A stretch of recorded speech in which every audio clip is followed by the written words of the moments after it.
Hi everyone, Jason Burack of Wall Street from Main Street. I'm not doing any interviews this week. I just want to give you guys a heads up that I'm kind of feeling kind of burned out, and I want to take a mini vacation of sorts. I'm still going to do some research work, but I'm taking off this week, and I'm planning on taking off next week.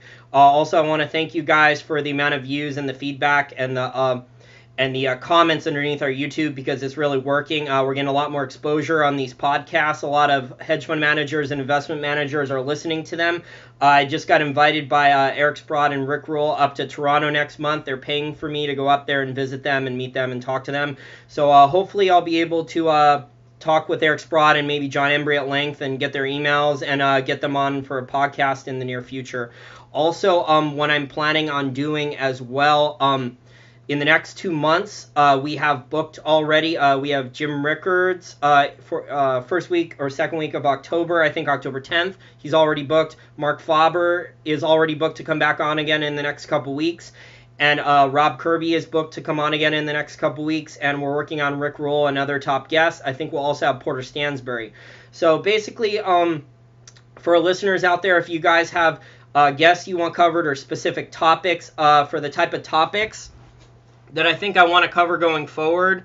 I think Bitcoin and technology, we've had some problems getting on any technology analysts from Agora or Stansberry. I've had some conversations and emails with guys like Ray Blanco of Agora Financial and Patrick Cox, but they haven't come on for a podcast yet. Well, Patrick Cox is not with Agora anymore. Anyways, though, if you guys can hook us up with some referrals and maybe make some email connections to get us some technology analysts, we would like to cover technology more. Also, besides Bitcoin and technology, we'd like to continue to cover value investing, Austrian School of Economics type guests, Austrian School economists, natural resource investing and commodities, precious metals investing, oil and other energy stuff. And that's a pretty good amount of topics. Also, something else, if you guys know of a good book where maybe I can read it on audiobook fairly quickly, if it's a good investing or technology related book, I'd like to have the author on. Jim Poplava used to do something like that for the Financial Sense News Hour, but he doesn't really do it that much anymore. He hardly ever has authors on. I guess he just decided to change his programming. Anyways, though, we're looking for that. Or if you have suggestions for a good discussion panels, maybe like get some good guests on for certain things, like maybe have like Naomi Prinz and G. Edward Griffin on together to talk about how both political parties have been controlled for a long time by the banks or something like that. Looking for creative types of roundtables. I think one of you brought up that you want a German analyst to come on and talk about Germany's economy and Germans' attitude towards gold. I can maybe get Detlef Schlichter on. He wrote, I think, Paper Money Collapse. He's an Austrian School economist who worked on Wall Street. I'll send him an email after my vacation. So thanks again, you guys. We already have almost 350,000 views on our YouTube channel. Our website's getting good views. We're moving up iTunes very quickly.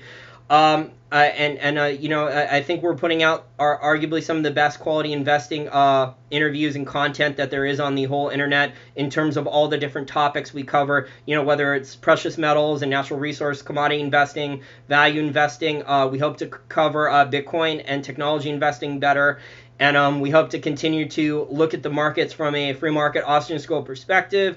And, poking holes in the Keynesians cases, and then also saying, like, even with the Keynesian framework, with their centrally planned GDP numbers and their, the velocity of money is falling off a cliff using a Keynesian framework, even that proves that the Keynesian solution, in quotes, doesn't work for how the economy is supposed to be designed. I mean, a whole bunch of people are supposed to interact and make decisions for themselves, not central planning and other market interventions. It's just not going to work in the long term. I mean, maybe in the short term it looks good. Like I heard Frank Curzio on his podcast talking about how, one of the signs that the economy is doing so good from a listener email is that in Minnesota, the football stadiums are being built. They upgraded and built a new football stadium, and the size of Mall America has doubled. Well, Frank is not a libertarian, and he's not an Austrian School economist. He doesn't understand that it's all that cheap debt that's allowing all these construction projects to be built.